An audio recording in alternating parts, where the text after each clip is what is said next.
संसार से वैराग्य क्यों नहीं होता है? इसलिए नहीं होता है जब तक संसार में हम नारायण जो असलियत है, संसार का स्वरूप है, उसे जब तक हम पहचाने नहीं तब तक हमको वैराग्य हो ही नहीं सकता है।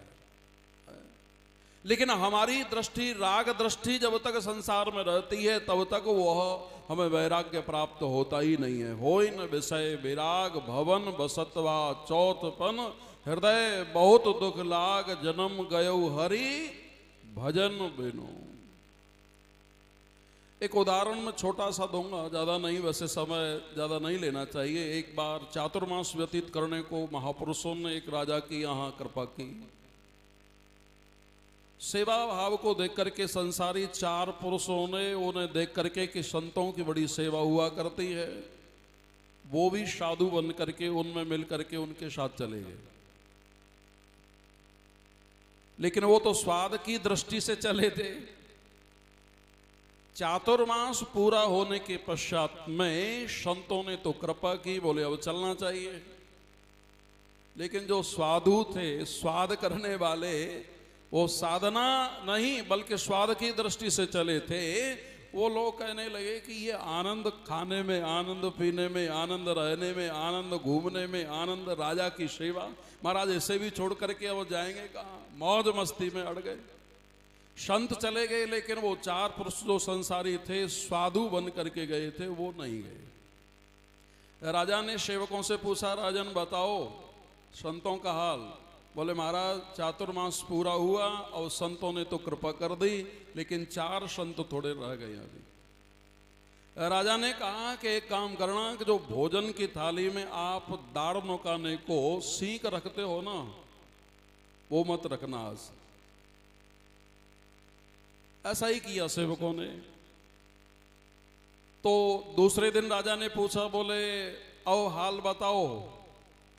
तो उनमें से एक महात्मा जी ने विचार किया, बोले सेवा में कमी आने लगी है भाई, अब चल दो।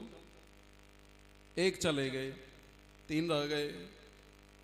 राजा को बताया महाराज अभी तीन बाकी हैं, एक चले गए। बोले तीन बाकी हैं? बोले हाँ। एक काम करना, जो सुबह स्नान करते समय जो खड़ाऊ लेकर के आप सेवा करते हो, खड़ाऊ रखते हो, आज खड़ाऊ मत उठाना।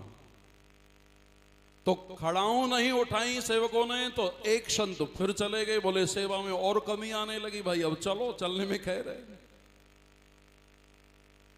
राजा ने हाल पूछा तो सेवकों ने बताया महाराज दो बाकी हैं। बोले दो बाकी हैं तो एक काम और करना।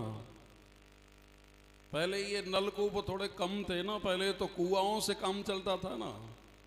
तो बोले जल खींच करके बाल्टी लेकर के जो स्नान कराते हो ना संतों को, आज तुम जल खींचने मत जाना।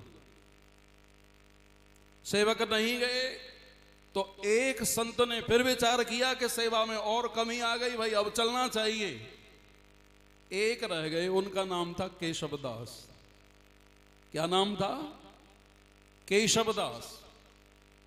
वैष्णव संत थे, केशवदास रह गए। राजा ने सेवकों से पूछा, बताओ भाई अब क्या हाल है? बोले महाराज अभी केशवदास रुके हुए हैं और तो चले गए। बोले अब एक काम करो, केशवदास को हाथ पकड़ करके बगीचे से बाहर कर दो। बोले महाराज ओम नमो नारायण।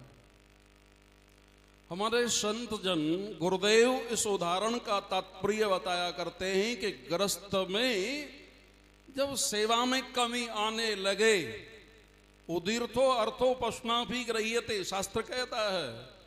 कही हुई बात को आ तक करता है किसान तो बैल भी पहचान जाता है कि नहीं। उदीर्थ अर्थ माने बगैर कहे ही चेष्टा से जो समझ लेता है वही पंडित होता है।